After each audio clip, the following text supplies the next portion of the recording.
बिस्मिल्लाहिर्रहमानिर्रहीम। अस्सलाम वालेकुम प्यारे बच्चों, कैसे हैं आप सब। उम्मीद है कि आप सब खैरियत से होंगे। ईद भी सबकी बहुत अच्छी गुजरी होगी। मेरी तरफ से सारे बच्चों को ईद मुबारक। यकीनन आप लोगों ने पढ़ाई की तरफ तो बिल्कुल भी ध्यान नहीं दिया होगा। ईद को खूब इंजॉय किया होगा, छुट्टियाँ मनाई होंगी। तो वापस अपने स्टडी की तरफ आते हैं, पढ़ाई की तरफ आते हैं और अपना अगला लेक्चर जो है आज का स्टार्ट करते हैं।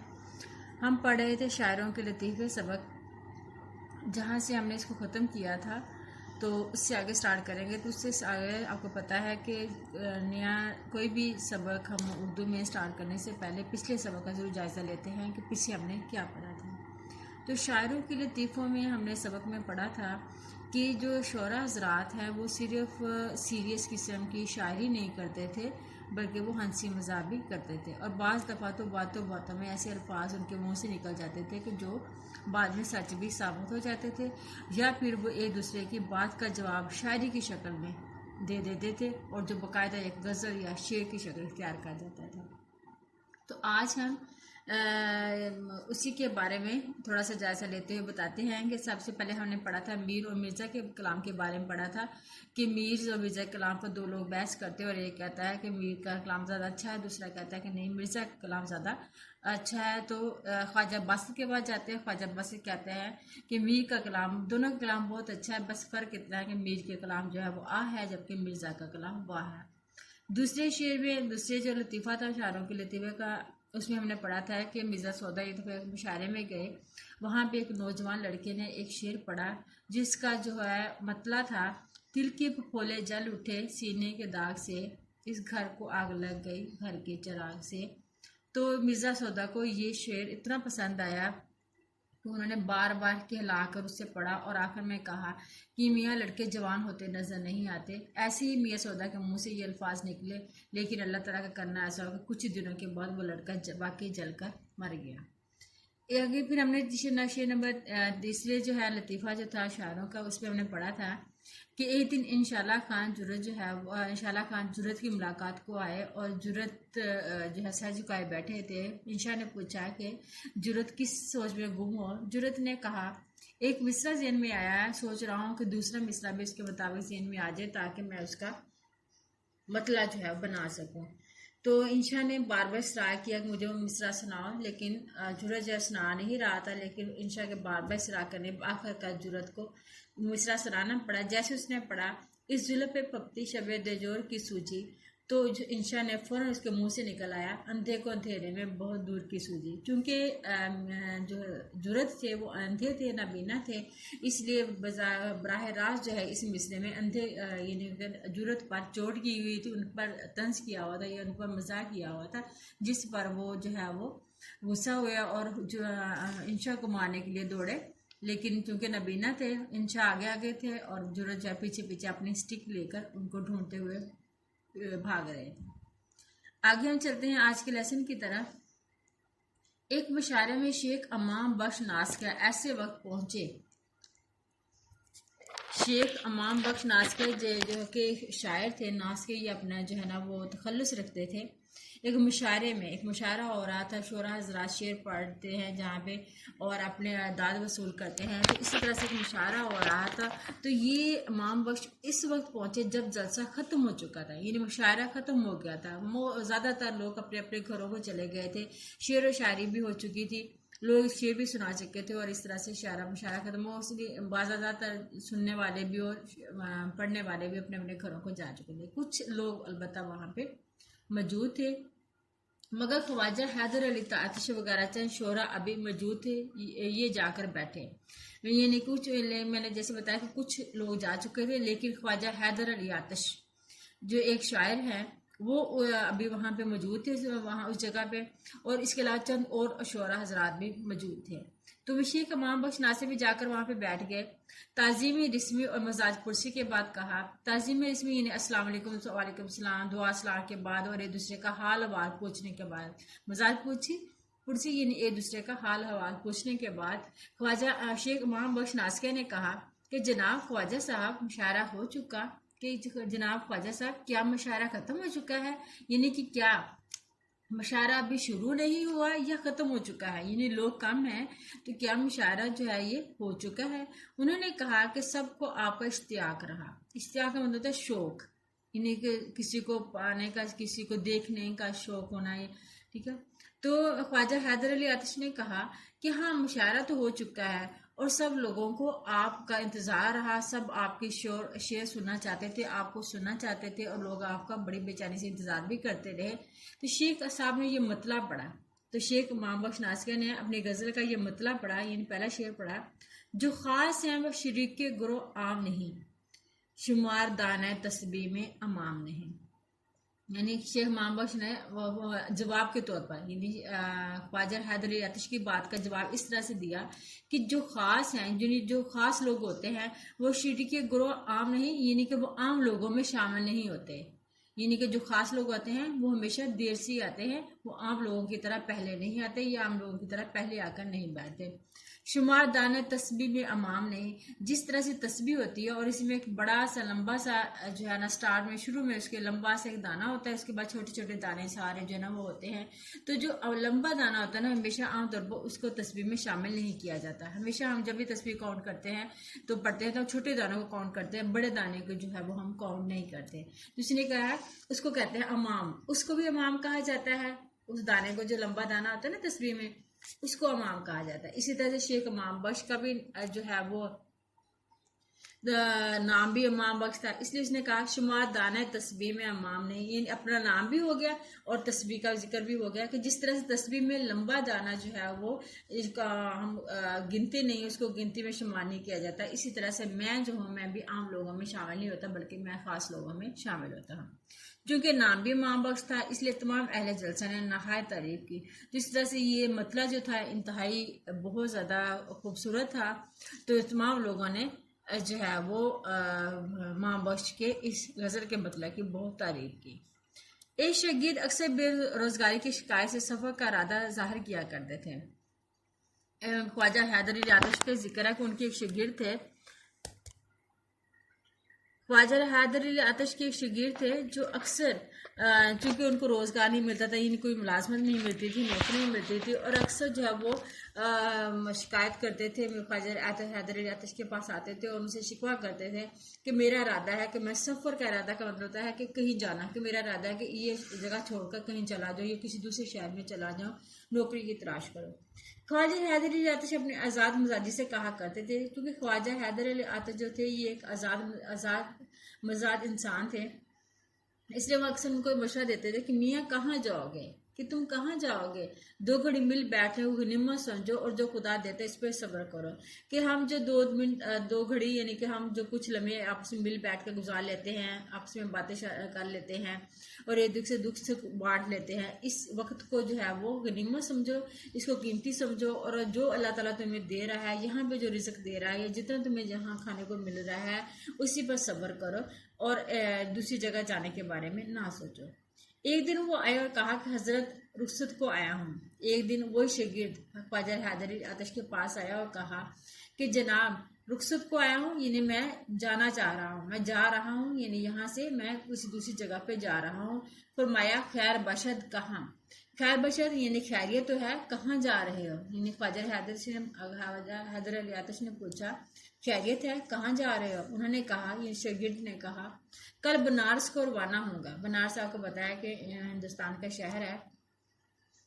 तो उसने कहा, शागिर्द ने कहा कि कल मैं बनारस चला जाऊंगा, कुछ फरमाइश हो तो फरमा दीजिए। आप हंस कर बोले, ये कुछ फरमाइए नहीं, अगर आपको वहां से कुछ मंगवाना है तो मुझे बता दीजिए, मैं जब आऊँगा तो आपके लिए लेता आऊँगा।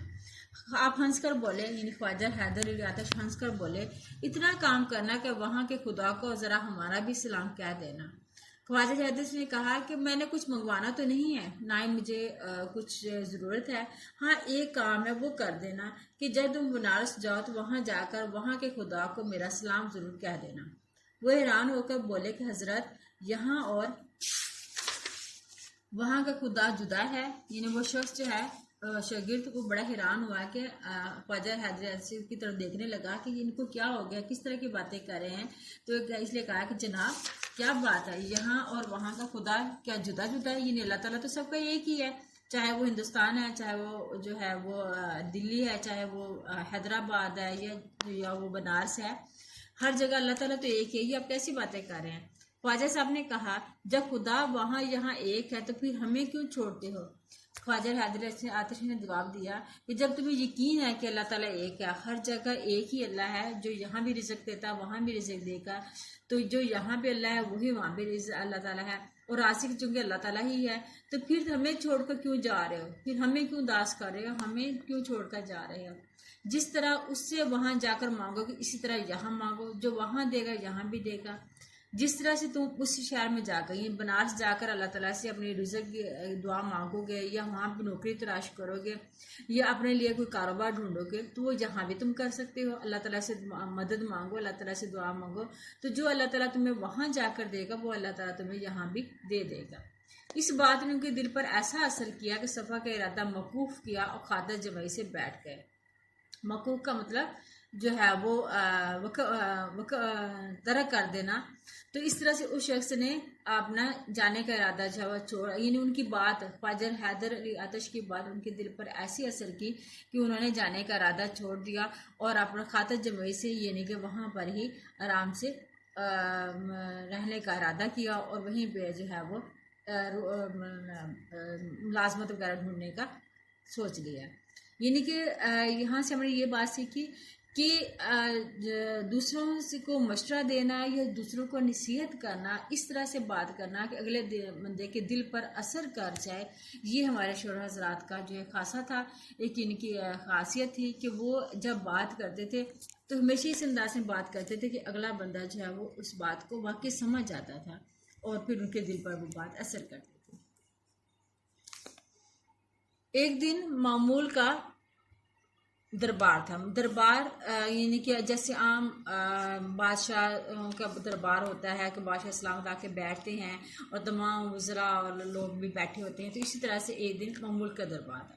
अब यहाँ पे दरबार का जिक्र है। आप सोच रहे होंगे कि बादशाह कहाँ से आ गया? तो बच्चों, ये उस ज़माने की बात है जब बहादुर शाह जफर आखिरी मुग़ल बादशाह जो है वो का दौर होता था, बहादुर शाह जफर का, क्योंकि आखिरी मुग़ल बादशाह बहादुर शाह जफर शायर थे, तो अक्सर उनके दरबार में शेर व शायरी का भी जो है वो शौक रखने वाले शोरा हजरात बैठे होते थे। तो इसी तरह से बादशाह इस्लाम बैठे हुए थे, तमाम काफ़ी लोग बैठे हुए थे। उस्ताद इब्राहिम ज़ोक भी हाजिर थे। तो उन अफराद में एक इब्राहिम ज़ोक, ये भी एक शायर है, वो भी उस दरबार में मौजूद थे। एक मुर्शिदाज़ादे तशरीफ़ लाए। मुर्शिदाज़ादे यानी कि एक जो है वो नौजवान लड़का जो है तशरीफ़ लाया। वो शायद किसी और मुर्शिदाज़ादे या बेगमात में से किसी बेगम साहब की तरफ से कुछ अर्ज़ लेकर आया था। ये मुर्शिदाज़ादा यहाँ भी इसको भी कहा जाता है कि शरीफ लड़का या शहजादों में से एक लड़का जो है वो आया।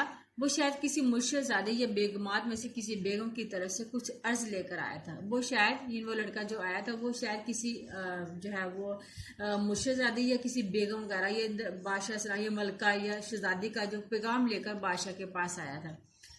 उन्होंने आहिस्ता आहिस्ता बादशाह से कुछ कहा। उस लड़के ने आहिस्ता से आकर बादशाह के कान में कोई बात की और रुखसत हो गया और चला गया। हकीम एहसानुल्लाह खान भी मौजूद थे। वहाँ पे हकीम एहसानुल्लाह खान, ये भी एक शायर थे, ये भी वहाँ पे मौजूद थे। उन्होंने अर्ज़ की, साहिब आलम कि बादशाह सलामत, इस कदर जल्दी ये आना क्या था और तशरीफ़ ले जाना क्या था? ये क्या बात हुई कि एक लड़का आया, उसने आपके कान में कुछ कहा और जल्दी से चला भी क्या? ये क्या बात है? साहिब आलम की ज़बान से इस वक्त निकला कि अपनी खुशी से आए ना अपनी खुशी से चले। यानी बादशाह सलामत बहादुर शाह जफर चूँकि एक शायर थे, तो अचानक उनके मुँह से निकल गया कि अपनी खुशी से आए ना अपनी खुशी से चले। यानी मेरी रजामंदी से ना तो वो आया था और ना ही मेरी रजामंदी से गया है, बल्कि अपनी मर्जी से आया था और अपनी मर्जी से चला गया। बादशाह ने उस्ताद की तरफ देखकर फरमाया कि उस्ताद देखना क्या साफ मिसरा हुआ है। तो भी बादशाह के जब मुंह से ये अल्फाज निकले तो खुद ही हंस पड़े और कहा कि क्या बात बन गई कि अपनी खुशी से आए ना अपनी खुशी से चले। ये नहीं तो कि किस्म का मिसरा बन गया, इसके साथ अगर दूसरा मिसरा लगा ले तो ये बकाया शेर बन जाएगा। तो बादशाह ने बहादुर शाह जफर ने फौरन इब्राहिम ज़ोक की तरफ देख के कहा कि उस्ताद देखिए कैसा साफ मिसरा बन गया है। उस्ताद साहब ने बेवकूफ़ बेतौक़ुफ़ अर्ज़ की कि हजूर उस्ताद साहब क्योंकि इब्राहिम ज़ोक़वी शायर थे, बेतौक़ुफ़ यानी बगैर किसी रुके उन्हें फ़ौरन जवाब दिया कि हजूर लाई हयात आई कज़ा ले चली चले, अपनी खुशी से आए ना अपनी खुशी से चले। यानी जो बहादुर शाह ज़फ़र का मिसरा था उसको साथ लगाकर उसने अपना ये मिसरा लगाया कि लाई हयात आई यानी ज़िंदगी हमें लेकर आई तो हम दुनिया में आ गए, कज़ा ले चली तो चले यानी जैसी मौत आई तो हम चले गए, यानी ज़िंदगी हमें लेकर आई तो हम दुनिया में आ गए, जैसी ही मौत आई तो हम दुनिया से चले गए। यानी अपनी खुशी से हम आए और ना ही हम अपनी खुशी से यहाँ से जा रहे हैं। यानी बाकायदा ये एक शेर का शेर बन गया जिस पर तमाम हाज़रीन जो थे वहाँ पे वाह वाह कर उठे कि क्या ज़बरदस्त शेर बना है। मिर्ज़ा गालिब की काते बुरहान के बहुत शख्सों ने जवाब लिखे हैं। काते बुरहान मिर्ज़ा गालिब की मशहूर किताब थी। जब मिर्ज़ा गालिब ने ये किताब लिखी तो बहुत सारे लोगों ने इसके जवाब दिए, इस पर तनकीद की, बहुत ज़बान दराजियाँ की, यानी इस पर बहुत ज़्यादा तनकीद की और बहुत ज़्यादा इसके खिलाफ लिखा, इसके बारे में जो है ना गलत बातें इस्तेमाल की।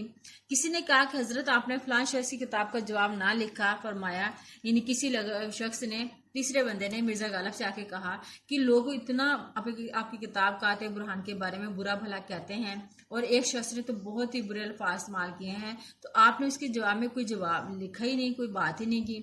तो वह फरमाने लगे, मिर्ज़ा गालिब फरमाने लगे, भाई अगर कोई गधा तुम्हारे लात मारे तो तुम उसका क्या जवाब दोगे। यानी मिर्ज़ा गालिब ने बड़ी अच्छी बात की कि कोई गधा अगर तुम्हें लात मारे, यानी कोई जानवर या गधा तुम्हें मारे तो क्या तुम भी जवाब में उस गधे को मारोगे। यानी जानवर को तो जवाब में मारा नहीं जाता बल्कि जो है वो पीछे हो जाता है या सब्र से काम लिया जाता है। तो इसलिए कहते हैं कि जानवरों को यानी जानवर का अगर कोई आपको गधा टांग मारता है तो क्या आप भी उसको जवाब में टांग ही मारेंगे, तो फिर तो आप में और गधे में कोई फर्क नहीं रहेगा। तो इसलिए मिर्ज़ा गालिब के कहने का मकसद ये था कि अगर कोई गधा आपको टांग मारे तो क्या आप भी उसको टांग मारोगे। यानी कि मिर्ज़ा गालिब ने जवाब उस शख्स को जो कि काते बुरहान के बारे में गलत बातें लिखते हैं, मिर्ज़ा गालिब ने उनको ढके चुके अल्फाज में गधे किसे तशबीह दी है। ठीक है, ये था हमारा आज का सबक। शायरों के लतीफ़े सबक हमारा कंप्लीट हो गया, इसका श्री सारी कंप्लीट हो गई है। कल आप लोगों ने बच्चों शरह सरमाया से इसका पूरा खुलासा जो अच्छी तरह से याद करना है। उम्मीद है कि आप लोगों को सबक अच्छी तरह समझ आ गया होगा। तशरीह भी इसको अच्छी तरह से इसकी याद कीजिएगा और साथ में इसका खुलासा जो है अच्छी तरह से याद कर लीजिएगा और इसको अपनी कॉपी पे नोट कर लीजिएगा। फिर अमानिल्लाह, अल्लाह ताला आप सबको अपने भी सम्मान में रखे। अल्लाह हाफिज़।